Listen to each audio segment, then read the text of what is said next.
താമരശ്ശേരി ചുരം കയറുമ്പോൾ മഞ്ഞിനേക്കാൾ മനസ്സിലേക്കെത്തുന്നത് പോരാട്ടത്തിന്റെ കഥകളാണെന്ന് നമുക്ക് എല്ലാവർക്കും അറിയാം. ചുരത്തിന്റെ തുടക്കക്കാരനായ കരിന്തണ്ടനിൽ നിന്നും തുടങ്ങുന്നു ആ കഥകളും ചരിത്രവും.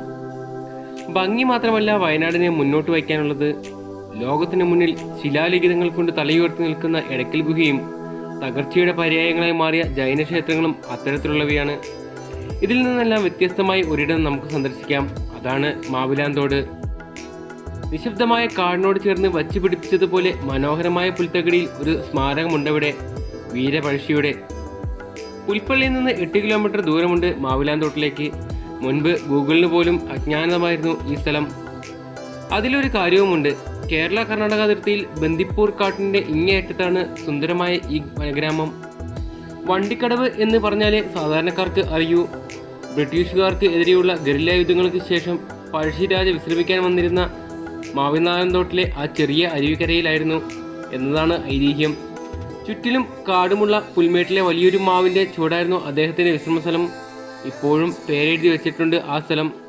ഇന്നവിടെ ലൈബ്രറി കെട്ടിടവും സ്മൃതി മണ്ഡപവും 11 അടി ഉയരമുള്ള സിമെന്റിൽ തീർത്ത പൂർണ്ണകായ പ്രതിമയുമാണ് ഉള്ളത്. ബിനു തത്തുപാറയാണ് അതിൻ്റെ ശില്പി. ആ ചെറിയ അരുവി ചെന്ന് ചേരുന്നത് കന്നാരംപുഴയിലേക്കും പിന്നീട് ഭവാനിയിലേക്കുമെന്ന് നാട്ടുകാരിലൊരാൾ പറഞ്ഞു. കാടിനപ്പുറം ബീച്ചനഹള്ളി ഡാമാണ്. ആനാരാതിരിക്കാൻ വൈദ്യുതി വേലിക്കപ്പുറം കൊടുങ്കാട് കർണാടകയിലാണെന്ന് മാത്രം. ഒരു കട മാത്രമുള്ള ചെറിയ ഗ്രാമം. അതിലൊന്നിൻ്റെ ഉടമ പഴശ്ശിയുടെ വേറിട്ട കഥ പറഞ്ഞു. ബ്രിട്ടീഷുകാരുടെ വെടിയേറ്റ് മരിച്ചു എന്നല്ലേ നിങ്ങൾ പഠിക്കുന്നത്. എന്നാൽ അഭിമാനിയായ ആ നാട്ടുരാജാവ് മോതിരത്തിലെ വൈരക്കല്ല് വിഴുങ്ങി വിദേശികളുടെ തോക്കിന് തൻ്റെ ശരീരം അശുദ്ധമാക്കാതെയാണ് വീരമൃത്യു വരിച്ചതാണെന്നാണ് പറയുന്നത്. സ്മാരകം തീർച്ചയായും നാടിനെ ശ്രദ്ധ അറിയിക്കുന്നു. പുൽപ്പള്ളിയിൽ നിന്നും കാപ്പിസെറ്റ്, വണ്ടിത്താവളം, മാവിലാന്തോട് ഇതാണ് റൂട്ട്. മാവിലാന്തോട്ടിൽ നിന്ന് പുൽപ്പള്ളിയിൽ വഴിയാണ് മാനന്തവാടിയിലേക്കാണ് പഴശ്ശിരാജയുടെ മൃതശരീരം കൊണ്ടുപോയത്. മാനന്തവാടിയിൽ പഴശ്ശിയുടെ ശവകുടീരമുണ്ട്. അതിൻ്റെ ഡീറ്റെയിൽഡായ വീഡിയോ ഞങ്ങൾ ചാനലിൽ കിടപ്പുണ്ട്. നാടിൻ്റെ കഥയറിഞ്ഞ് നാടിനു വേണ്ടി പൊതിയ ധീരദേശാഭിമാനിയുടെ ഓർമ്മകൾ മനസ്സിലിട്ട് ഒരു കാടിൻ്റെ അടുത്ത് ധ്യാനിച്ചിരിക്കണമെങ്കിൽ മാവിലാന്തോട്ടിലേക്ക് വരിക.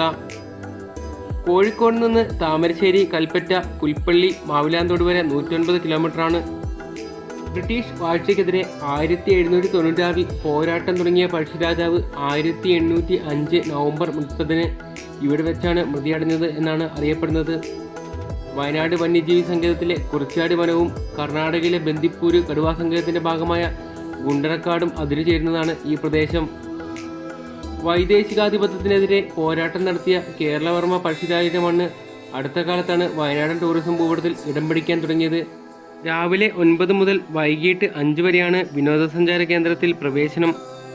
Thanks for watching.